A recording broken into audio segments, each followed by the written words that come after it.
গুরুতর অসুস্থ হয়ে পড়লেন বর্ষিয়ান অভিনেত্রী মাধবী মুখোপাধ্যায়। বছর শুরু হতেই একের পর এক তারকা যেমন তাদের মনের মানুষের সাথে পথ চলা শুরু করেছে, অন্যদিকে টলিউড ইন্ডাস্ট্রিতে নেমে এসেছে অন্ধকার।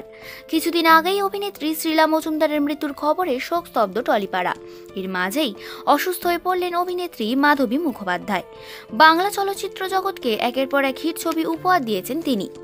উত্তম কুমার থেকে সৌমিত্র চ্যাটার্জি, একাধিক অভিনেতাদের সাথে জুটি বেঁধে একাধিক চলচ্চিত্রে অভিনয় করতে দেখা গেছে অভিনেত্রীকে। হঠাৎ করে এমন অসুস্থ হয়ে পড়লেন কিভাবে? দক্ষিণ কলকাতার ঢাকুরিয়া এলাকায় মৃণাল সেনের ১০০তম জন্মদিনের আয়োজন করা হয়। পরিচালকের ১০০তম জন্মদিন উপলক্ষে স্মরণ সভার আয়োজন করে একটি ক্লাব। সেই অনুষ্ঠানে মিঠুন চক্রবর্তীকে আমন্ত্রণ করা হলে কারণবশত তিনি না আসতে পারায় অভিনেত্রীকে আমন্ত্রণ করা হয়। সেখানেই অসুস্থ হয়ে পড়েন অভিনেত্রী।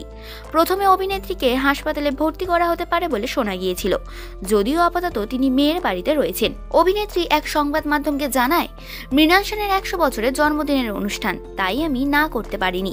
ওরা মানিকদাকে নিয়েও একটা অনুষ্ঠান করেছিল, মিঠুনের আসার কথা ছিল, ও আসতে পারেনি বলে আমি যাই। ওখানে গিয়েই আমি খুব অসুস্থ হয়ে পড়ি। মাথার উপর ছাউনি নেই, খোলা মাঠে হু হু করে ঠান্ডা হাওয়া বইছে। আমার তো বয়স হয়েছে, তাই শরীর খারাপ হয়ে যায় সেই মুহূর্তে। খুবই অসুস্থ হয়ে পড়ি।